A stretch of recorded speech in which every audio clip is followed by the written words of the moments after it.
Spanning tree BPDUGuard is a security-related enhancement to the traditional spanning tree. It's a very simple feature. If a switch receives a BPDU on the port on which this feature is enabled, the port will be error disabled. This feature is designed to protect the switch or our switched network from other rogue switches. And by rogue switches here, I really mean any devices that are capable of sending BPDUs and send them in their normal operation. One thing that comes to mind other than switches in these contexts would be the wireless access points. This feature can be enabled either per port or globally as the part of the portfast configuration. When it's enabled as part of the portfast configuration, this feature will be active on all the ports on the switch on which the portfast is active. When this feature is enabled locally on the port, it is unconditional and always operational. That means that it will be operational if the port is an access port or a trunk portfast or no portfast enabled. And again, when this feature is triggered, that means when we have received the BPDU on the port on which this feature is enabled, the port will simply be error disabled. Let me show you this in action. In my example here, I'm going to be using only two switches. I'm going to use Cat1 and Cat2. They're going to be interconnected using their gigabit 01 interfaces. Cat1 is the root bridge in this network, and what I'm going to do is on this interface here, I'm going to enable the BPDUGuard. So let's go to the terminal, and here on Cat2, I'm simply going to confirm that this is the topology that I have.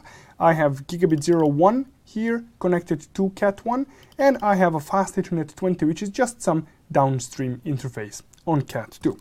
So I'm going to go to Cat2 and I'm going to go to gigabit 01 and I'm going to say spanning tree BPDUGuard enable. When I do this, almost immediately the port is going to go into error disabled state. This was the result of the incoming BPDU from Cat1, and I can confirm this with show interface status error disabled. I will see that gigabit 01 is in error disabled state for the reason of the BPDUGuard. And when the port is error disabled, which I can again see with show interface, I can see that the port is down in error disabled state. I can clear this situation by shutting the port down and then doing the no shutdown. Of course, the moment I do no shutdown on this port, the port will go error disabled again. This, of course, is not a desirable thing. So what I'm going to do now is I'm actually going to unconfigure the spanning tree that was enabled on this port. So if I do show run interface gigabit 01, I see now that the port is simply shut down. I'm going to do no shutdown and make sure that this port comes back up.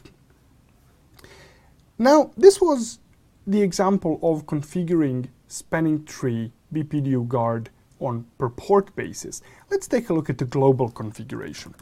Globally, this command enables BPDUGuard. It is going to be spanning tree portfast BPDUGuard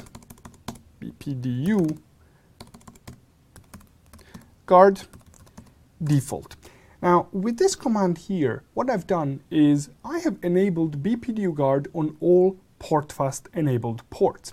I don't have any ports that are in an operational portfast state right now, but let's make one of the ports on my network portfast. So if I do show spanning tree, I see here that I have interface fast Ethernet 20.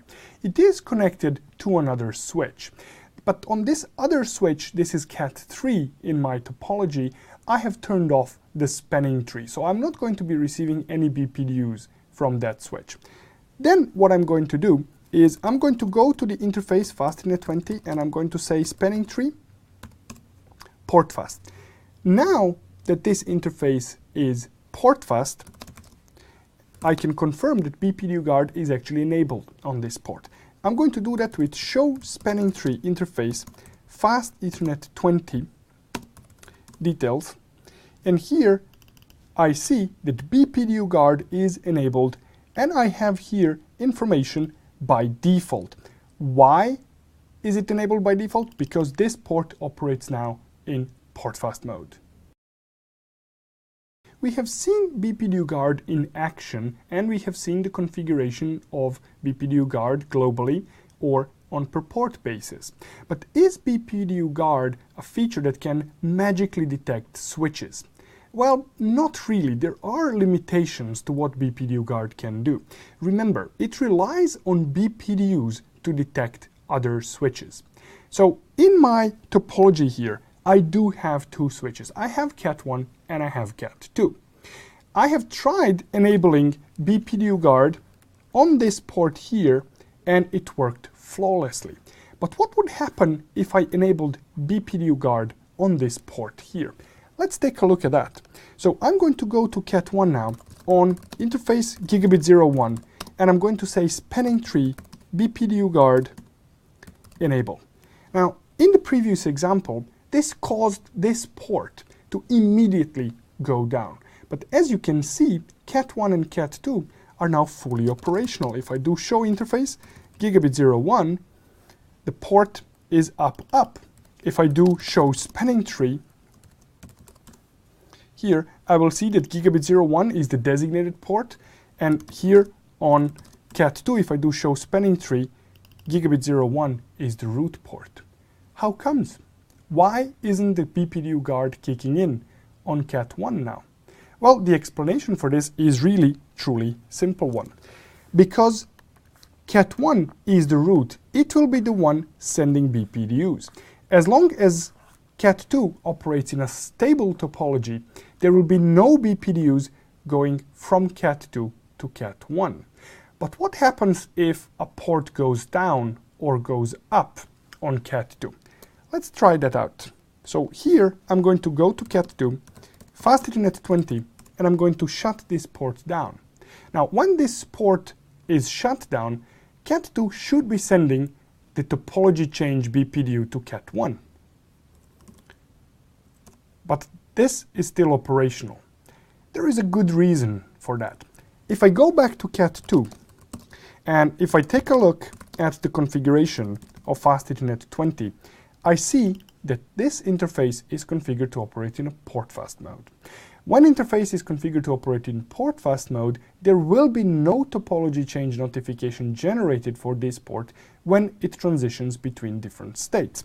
So let's try that. If I do no shutdown here, if I do show spanning tree, I can see that this port immediately changed state to forwarding, and still our CAT1 is operating normally. Let's now on CAT2 turn off the port fast on this port. In the spanning tree topology, we are going to experience no change, but this port is no longer port fast port. So now what I'm going to do is I'm going to shut this port down. Now, when I have shut this port down, I do have a profoundly different thing happening on CAT1. Because now CAT2 did generate the topology change notification for that port, and when that BPDU was received by CAT1, it triggered the BPDUGuard.